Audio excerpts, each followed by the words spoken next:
Hi everyone, welcome back to Job One for All. In this video, we are going to talk about interfaces. So it's a new topic. Let's create a new package. Right click on Java Core, then go to Package, Interfaces, and then Domain. So interfaces is another way that we have to create like contracts. So in the previous video, you saw that abstract classes can have abstract methods. And we can think as abstract methods like a contract, where one of the concrete classes will have to provide implementation. So prior to Java 8, so up to Java 7, interfaces, they were like abstract classes, but all methods, they were like required to be abstract. So before Java 8, you could not have like concrete methods inside an interface. So basically it was literally a contract. So today there is an option where you can have concrete methods. It means methods with body implementation, functional methods inside an interface. So it's kind of blur a little bit the concept of abstract classes and interfaces. But there are some differences and they are pretty important. So for now, what you have to remember is class, even though it's if it is abstract or not, and interface is an interface. And we are going to see the differences between them as we move on in the topic. So let's create an interface here, new Java class. And it doesn't make a lot of sense, but yeah, we are going to change to interface. And let's create an interface called data loader. So since interfaces, and as you can see, we are not using the keyword class anymore, now it's interface, we can create a method here that will be responsible for loading the data. But where is the data coming from? It's up to the classes that will provide the implementation. So I will just type here void load. As you can see, even though I didn't write abstract, I'm finishing this without a body with this semicolon.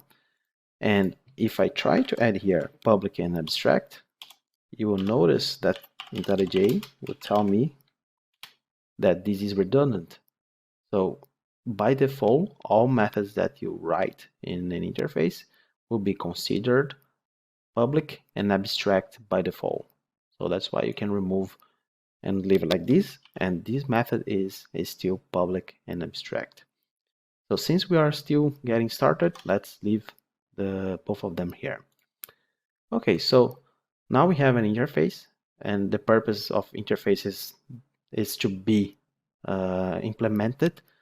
So when we are talking about classes and subclasses, we are talking about extending functionality. But when we talk about interfaces, we are talking about implementing the functionality. And why is that? Let's create another class here. And this class, the domain, will be called database loader. So the database loader will provide implementation for that interface. So the keyword is also different. It's not extend anymore. It is implement. And this database loader will provide implementation for the data loader. Of course, we have to provide implementation, and then we are just going to print something.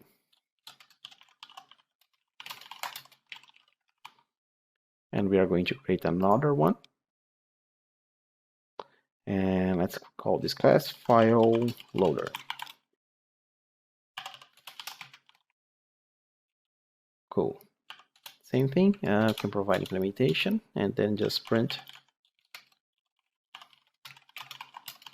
loading data from file. Let's create a test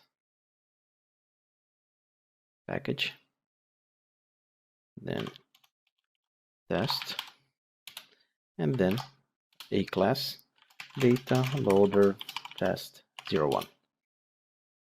Cool. So we are going to create two objects, one database loader.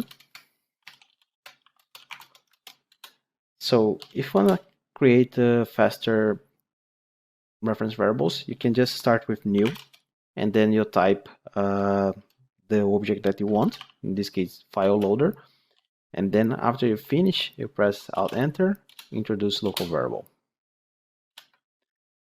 Now we are going to just call file. Actually, we don't call because inside a println because they are void. So database loader dot load, and then file loader dot load. Control Shift F10, and we have both methods working. So for this first class, what do you have to remember? That interfaces, they do not use the class keyword anymore. Interface is an interface, class is a class. And interfaces, they are kind of like contracts.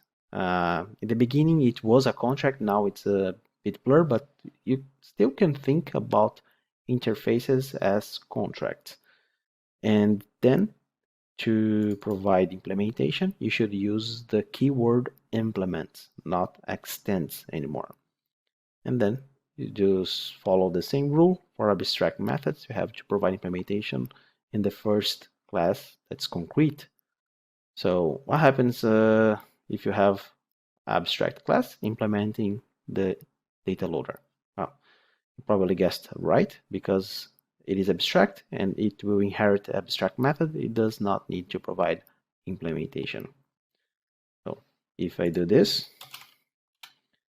and I remove here, we have one problem because we cannot create this database loader.